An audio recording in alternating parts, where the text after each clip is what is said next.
intervento citando una parte del memoriale di Gino Maria Angioy, datato 1799. Scriveva: malgrado la cattiva amministrazione, l'insufficienza della popolazione e tutti gli intralci che ostacolano l'agricoltura, il commercio, l'industria, la Sardegna abbonda di tutto ciò che è necessario per il nutrimento e la sussistenza dei suoi abitanti. Se la Sardegna, in uno stato di languore, senza industria e dopo diversi secoli di disastri, possiede così grandi risorse, bisogna concludere che ben amministrata sarebbe uno degli stati più ricchi d'Europa e che gli antichi non hanno avuto torto a rappresentarcela come un paese celebre per la sua grandezza, per la sua popolazione e per l'abbondanza della sua produzione. Queste sono le parole di una delle figure di spicco della storia sarda e credo che in qualche maniera rappresentino bene le sensazioni dello stato d'animo del mio e del vostro popolo che oggi qui idealmente si ritroviamo unite nel Parlamento dei Sardi. Mi lasci dire, Presidente, che quello di oggi è un evento storico ed esprimo a lei e a tutta la delegazione corsa un sentito ringraziamento per aver voluto cogliere l'invito a svolgere questo incontro oggi, 28 aprile, Sariedes da Sardegna, giornata che per il popolo sardo rappresenta orgoglio, riscatto, speranza e libertà della ritrovata volontà comune delle due isole sorelle di confrontarsi e di rafforzare alleanze, trova ragioni di esaltazione del suo significato e proiezioni in chiave moderna. La giornata nazionale del popolo sardo è stata istituita con legge da questo Consiglio nel 1993 per ricordare la ribellione dei sardi contro le ingiustizie degli allora governanti piemontesi, che culminarono nel 1794 con la grande sollevazione popolare che portò alla cacciata del viceré e della sua corte. Si tratta di un episodio storico che trae origini complesse da uno stato di malessere profondo del popolo sardo, cui concorsero molteplici cause: il peso progressivo delle imposizioni fiscali, l'aumento dei costi delle materie prime al consumo, uno stato diffuso di corruzione, unitamente al malcontento per le mancate risposte alle richieste di compartecipazione alle scelte e al governo dell'isola, costituirono la base di quel clamoroso motto antidispottista ed antipiemontese.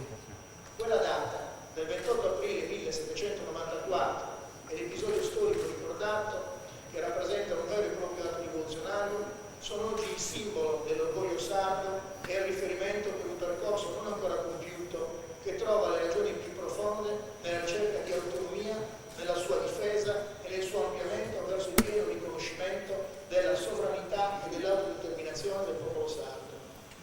Non sfuggirà a nessuno che molte di quelle condizioni che furono all'origine di quel voto popolare sono ancora oggi drammaticamente presenti nella società sarda. Sardegna e Corsica hanno vissuto situazioni storiche e politiche simili, caratterizzate da dominazioni straniere, aggressioni, angherie e soprusi, ma hanno mostrato la forza di essere un popolo che sa unirsi e ribellarsi quando le dominazioni hanno generato ingiustizie non più tollerabili. Si pensi, restando al periodo storico della seconda metà del Settecento, alla rivolta antipiemontese che oggi celebriamo, ma anche ai molti antifeudali che ne seguirono e che videro in capo la figura di Giovanni Maria Angioy, e in Corsica i molti capitanati da quella figura del patriota ed eroe nazionale rappresentata da Pasquale Paolo, che portarono alla proclamazione della Repubblica Corsa, grande momento di autodeterminazione e di indipendenza, che tra l'altro vide la nascita di quella che è stata la prima Costituzione europea. Situazioni storiche che ancora oggi rappresentano riferimenti utili ed indicano la strada di una moderna sovranità, compatibile con i principi fondanti dell'Europa dei popoli e con quelli caratterizzanti un moderno federalismo democratico. Oggi continuiamo a vivere situazioni di difficoltà e problematiche comuni alle due isole, che non riescono a trovare risposte adeguate ai gravissimi problemi che le affliggono nel rapporto con i rispettivi stati di madre. Si pensa ai temi della continuità territoriale, più in generale a quelli dei trasporti e delle infrastrutture interne, alla creazione delle condizioni per uno sviluppo delle attività produttive, compresi quello della disponibilità di energia a basso costo, della fiscalità, del problema delle zone interne e del progressivo spopolamento.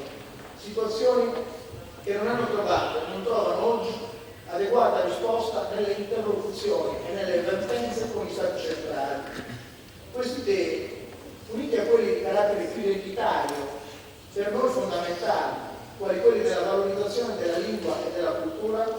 accomunano le nostre comunità e sono ragione di una nuova consapevolezza nella possibilità di un percorso condiviso attraverso gli spazi che l'Unione Europea consente, a iniziare dal pieno riconoscimento della condizione di insularità. Insularità che comporta indiscutibili, severi svantaggi strutturali che danno luogo a situazioni di forte divario rispetto alle altre regioni europee. Condizioni che determinano un aumento dei costi per i trasporti passeggeri e merci, delle reti di distribuzione, ritardi di connessione e di fatto una progressiva distanza dai processi di sviluppo e crescita. Condizioni che facilitano e sono parte in causa nello spopolamento delle nostre isole e che, anche in ragione del progressivo invecchiamento della popolazione e del rinnovato flusso migratorio, rischiano di causare una perdita del patrimonio culturale e linguistico. Oggi non ci sentiamo garantiti dallo Statuto, che riconosce la speciale autonomia alla Sardegna e ne regola i rapporti con lo Stato italiano. In primo luogo perché in gran parte irrealizzato, a distanza di quasi 70 anni, è frutto di interminabili vertenze per vederne riconosciuti i principi ed oggi sempre più spesso violentato da norme nazionali cosiddette sovraordinate che puntano a svilirlo e limitarlo. Se facciamo un confronto con la Corte che non ha il riconoscimento della specialità, vediamo che su alcuni ambiti, come la continuità e la lingua, ci sono ottenuti risultati più significativi dei nostri, a testimonianza che le enunciazioni di principio a nulla servono, neanche se rappresentate in statuti, se non accompagnati da una forte determinazione politica e istituzionale. Oggi ci troviamo di fronte ad una riforma dell'assetto istituzionale della Repubblica che è giustificata da motivazioni prevalentemente di natura economica e finanziaria legate al contenimento della crisi, modifica l'assetto dello Stato in senso fortemente centralista. Una riforma che ha cancellato ogni speranza di un percorso federalista. Riforma che di fatto sottrae e condiziona pesantemente le funzioni e l'autonomia regionale e che solo apparentemente è salva grazie all'autonomia speciale. Da una parte si rinvia l'adeguamento degli statuti, prevedendo lo strumento dell'intesa tra Stato e Regione, dall'altra il ridimensionamento del regionalismo e la messa in discussione della stessa geografia delle regioni non rafforza, ma di fatto indebolisce anche quel che è statuto speciale. Deve essere chiaro che nel nostro Paese oggi è in discussione non solo l'assetto statale, ma la stessa sopravvivenza dell'organizzazione regionale. In questo quadro la stessa autonomia deve essere considerata in pericolo. È evidente che questo sarebbe per i sardi inaccettabile e che l'obiettivo è l'aspirazione all'esatto contrario, cioè l'estensione dell'autonomia e non una sua contrazione. Mentre in Europa, in tutta Europa, crescono le pulsioni all'autodeterminazione, all'indipendenza, noi chiediamo innanzitutto il rispetto ed il riconoscimento dei diritti paritari, nella condizione che solo il raggiungimento di questi, un'estensione vera dell'autonomia, possano rispondere alle esigenze di futuro per la nostra isola. Per questo crediamo in un percorso dove le comuni difficoltà e rivendicazioni di Corsica e Sardegna possano trovare risposte all'interno di un confronto e di un'alleanza di intenti che pensi sin da ora alle nostre due isole e comunità rappresentarsi alleati in Europa come una vera e propria macro-regione. Si tratta di un percorso che abbiamo ripreso con determinazione, grazie alla volontà degli attuali parlamenti ed esecutivi, e che in poche settimane ha prodotto proficui incontri bilaterali tra gli esecutivi, tra i presidenti dell'Assemblea, ed oggi trova il suo coronamento nella seduta congiunta di due parlamenti. È evidente che si tratta di un cammino che ha necessità del pieno coinvolgimento dei cittadini, attraverso un processo culturale di partecipazione volto a far maturare la fratellanza tra i due popoli e la piena condivisione delle scelte. Per questo è necessario un impegno forte, come emerso anche dai primi incontri, per la conoscenza, diffusione e valutazione della lingua, della storia, delle tradizioni locali, a partire dalle scuole e dalle università. La costituzione di una consulta sardo-corsa permanente è un ottimo strumento di governo di questo percorso, sede di approfondimento, condivisione di pratiche, elaborazione e perfezionamento di proposte utili a far progredire nel modo migliore la rinnovata alleanza, un vero strumento di indirizzo, coordinamento e consultazione. Oggi celebriamo un evento storico, l'ho già detto in apertura. Dipende da noi se si tratta solo di una celebrazione o di un primo passo per il pieno riconoscimento dei diritti dei nostri popoli. Buon lavoro a tutte e tutti, viva la Corsica e viva la Sardegna.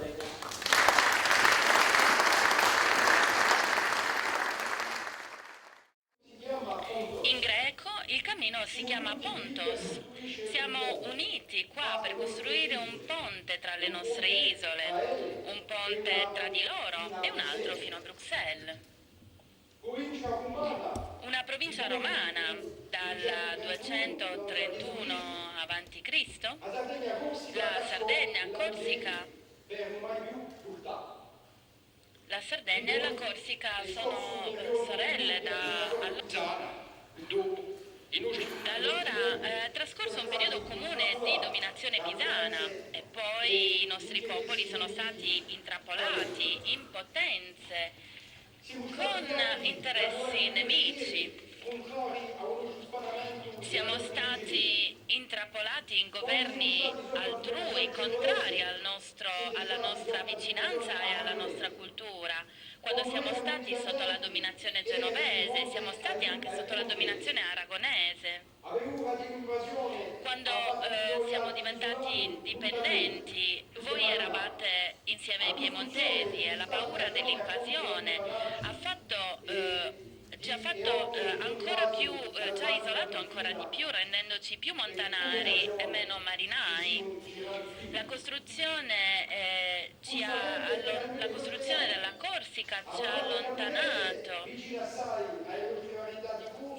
E usando sempre viu dell'esistenza continua di scambi economici e culturali tra il nord di Sardegna e il sud di Corsica. C'è stato un grande periodo, un lungo periodo di scambi economici e culturali tra il nord della Sardegna e il sud della Corsica. Abbiamo anche partecipato a un concorso di poesia a Santa Teresa di Gallura e questo ha dimostrato la nostra volontà di tornare insieme. La vostra terra, quella di Antonio Gramsci, quella di Grazia Deledda, ha offerto al mondo pagine di filosofia e di letteratura riconosciute dall'istituzione e più alte. La nostra terra, quella di Pasquale Paoli, di Jean Toussaint de Santi, ha dato anch'essa molto all'Europa dei lumi e anche all'Europa dell'arte e delle idee. La nostra vittoria di dicembre scorso rappresenta un New Deal per le nostre isole, il disamore degli europei per l'Unione Europea, rappresenta la prepotenza di Stati-nazione. Come si spiega altrimenti l'assenza della rappresentazione della Corsica nel Parlamento europeo? La costruzione dell'Europa passa per la costruzione di euroregioni politiche, quelle che ritrovano il loro territorio naturale al di là del confine storico e ideologico degli Stati-nazione. Oggi il voto del patto Corso Sardo, il patto simbolico verso la costruzione di questa governance nuova, sta a noi difendere uno statuto di isola del Mediterraneo, uno status di insularità. Certo, siamo indipendenti, così la Sardegna come la Corsica. La Corsica ha uno statuto particolare rispetto alla regione francese, è un ente locale dal 1991, ma sempre intrappolata nel sistema politico francese ed è conseguente a certe decisioni arbitrarie di ideologie del passato e di una sottomissione. La vecchia assemblea della Corsica ha votato a favore della deliberazione, della delibera, ha votato per l'ufficialità della lingua corsa, per lo statuto fiscale corso, per lo statuto di residente come soluzione alla speculazione immobiliare. Dopo 40 anni di resistenza clandestina, abbiamo votato per l'amnistia degli ultimi prigionieri politici.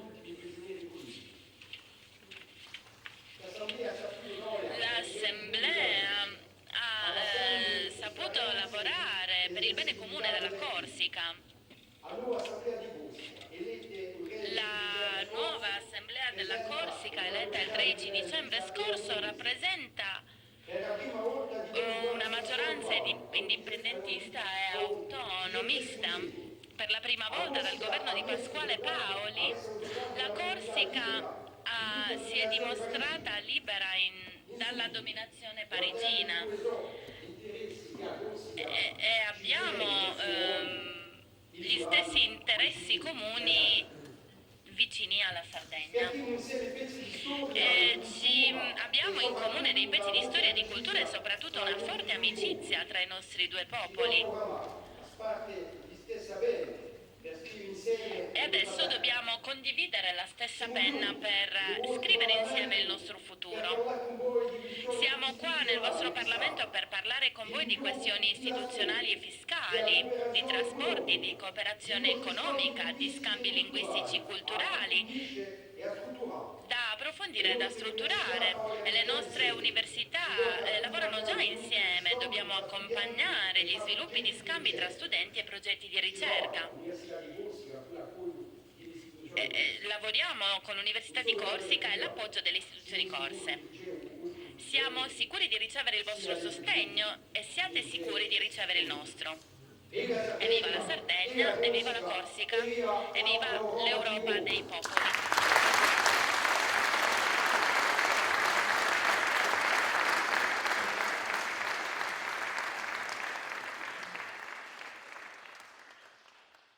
Fatemi ricordare in questa importante occasione che il 14 marzo scorso il Presidente Simeoni ed io, accompagnati dai rispettivi esecutivi, ci siamo incontrati ad Ajaccio ed in quella importante occasione abbiamo espresso la volontà comune di dare alla cooperazione tra la Corsica e la Sardegna una dimensione strategica che permetterà alle due isole sorelle e ai loro rispettivi popoli di promuovere i loro interessi comuni non solo nel confronto dei rispettivi governi statali, ma anche nei confronti delle autorità dell'Unione Europea, in particolare dal punto di vista dell'evoluzione normativa e istituzionale. Ed insieme intendiamo assumere un ruolo di ponte tra le sponde nord e sud del Mediterraneo. Abbiamo adottato in quell'occasione una dichiarazione che, sviluppando un precedente accordo tra le due isole del 2013, afferma tra l'altro che la Sardegna e la Corsica sono depositari di una storia comune e di condizioni geografiche che uniscono i due popoli, uniti appunto da un comune destino, con evidenti punti di incontro su basi linguistiche, culturali e di organizzazione socio-economica, che la Sardegna e la Corsica ritengono che tale vicinanza geografica debba essere rafforzata attraverso la visione di una macro regione mediterranea con adeguati collegamenti tra i rispettivi territori, un punto che non può essere sottovalutato come importanza. Abbiamo bisogno di collegamenti molto più rapidi per intensificare e densificare la nostra collaborazione.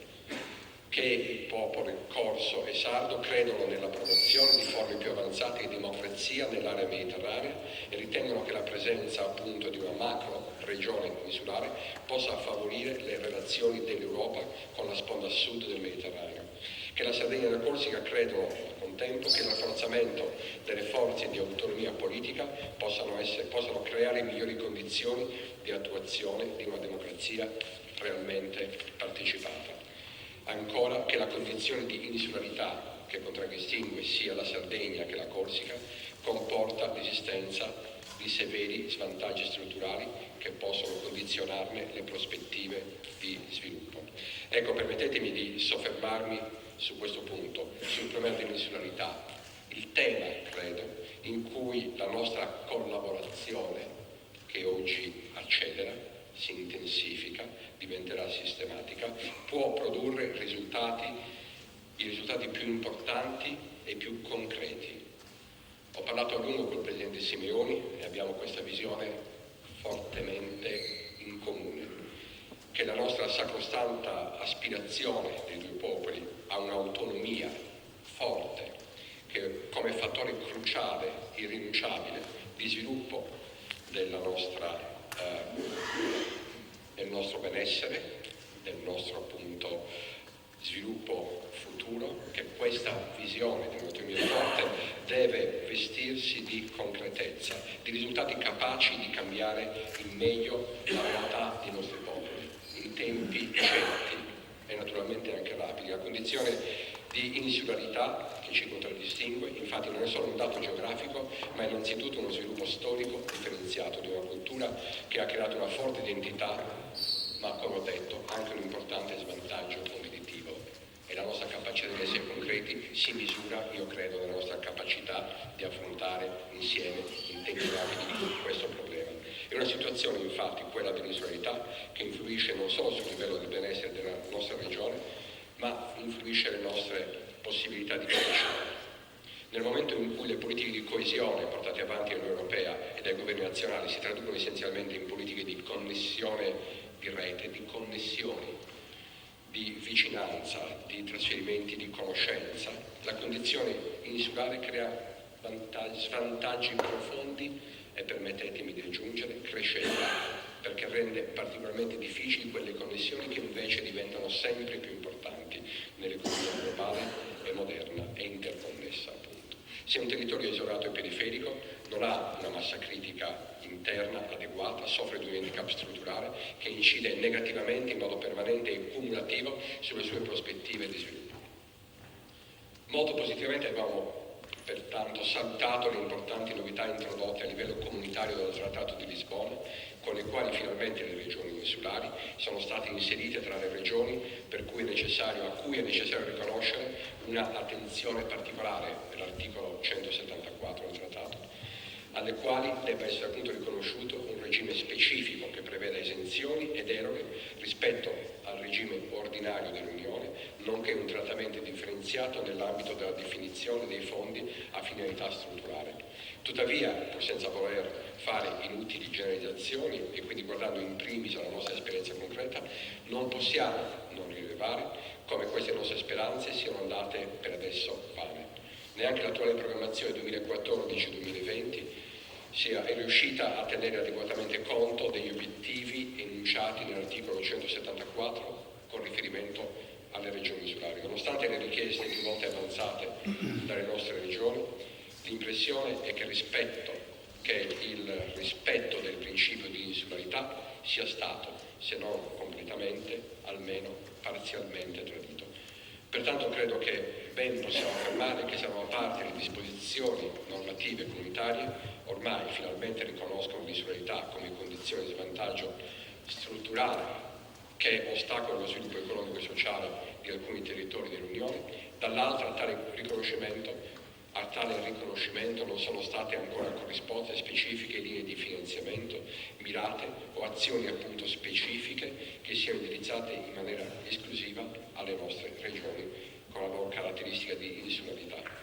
Ho già avuto modo più volte, da ultimo anche con un dossier consegnato al nostro capo di governo, di sottolineare con particolare enfasi questo problema, che ritengo sia stato sempre sottovalutato, come ho detto, non solo dall'Italia, ma anche dall'Unione Europea, in tal modo ponendo di fatto i nostri territori, i nostri cittadini e le nostre imprese in una posizione di obiettivo e inaccettabile svantaggio.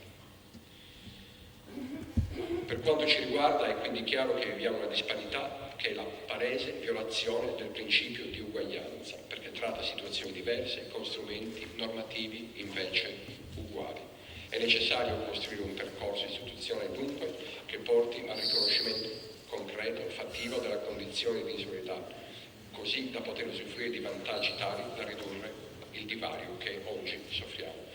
Credo che siamo tutti consapevoli dell'impossibilità di affrontare questi problemi da soli, in isolamento, e della necessità quindi di agire insieme con le altre realtà territoriali che maggiormente si avvicinano alla nostra.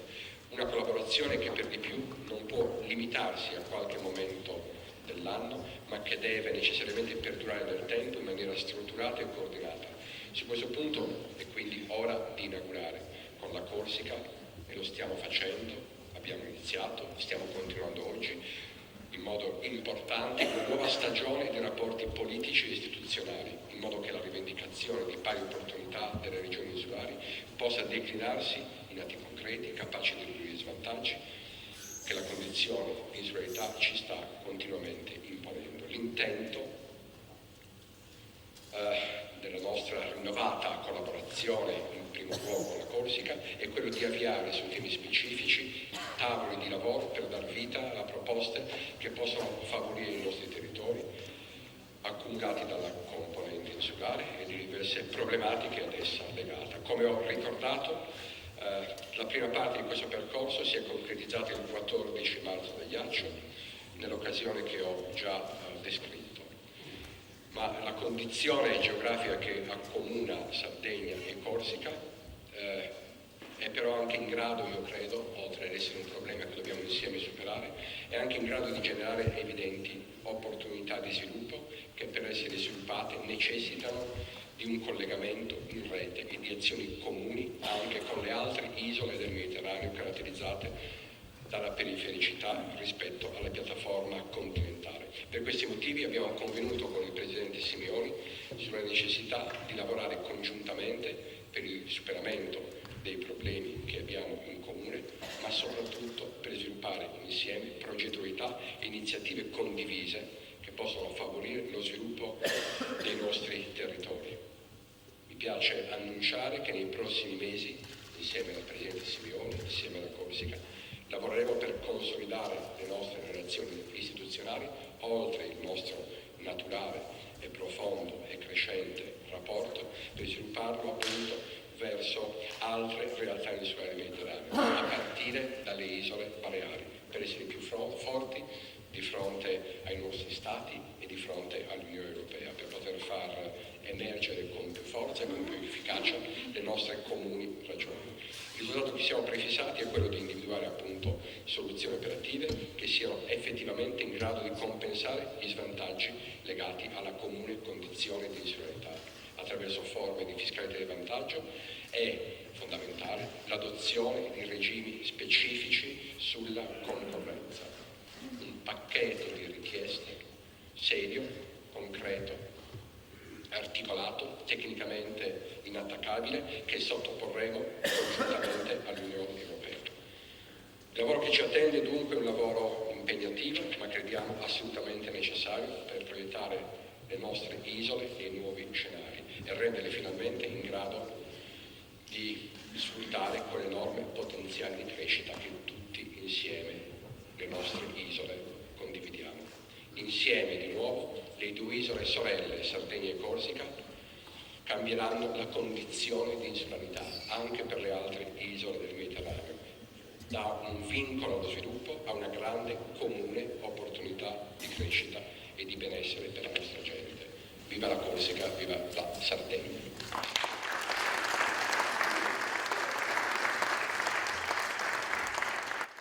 Signore Presidente del Consiglio regionale, signore Presidente della Giunta regionale, signore Presidente dell'Assemblea di Corsica, signori e signore eletti et assessori. Situées au cœur des routes maritimes méditerranéennes, nos deux îles jumelles eurent longtemps le malheur d'avoir des significations extérieures plus grandes que leur réalité propre. Durant près de 5 siècles, nous avons évolué sous la domination d'occupants aux intérêts opposés.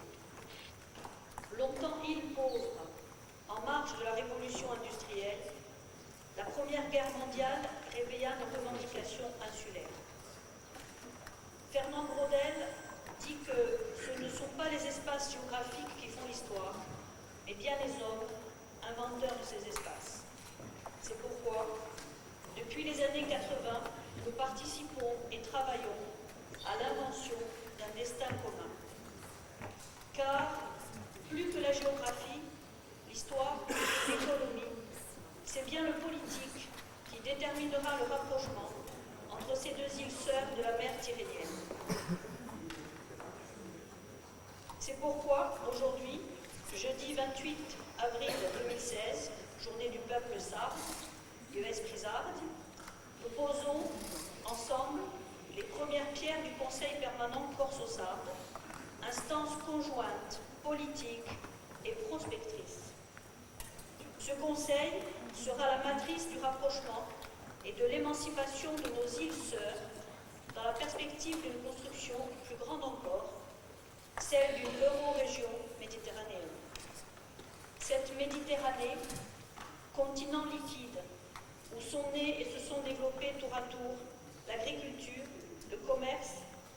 portée par les inventions nautiques autant qu'alphabétiques, et enfin et surtout la démocratie.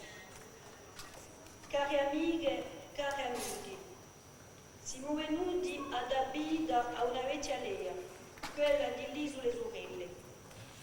L'isola significa per l'uomo una ganza in terra, una ganza d'accolta al di là di tutti i pericoli.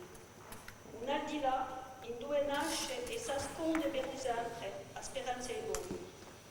L'isola come matrice di un'utopia fondatrice, madre di creazione. A geologia ci ha fatte sorelle da poi migliaia d'anni. A storia ha provato sempre a staccarci, ma oggi a storia avemo noi. Un nostro viaggio di e di va che una lea nuova desse una vita a una bene comune. Lea intricciata dall'uomo d'oggi in cui ha volontà di ammaestrare la bene.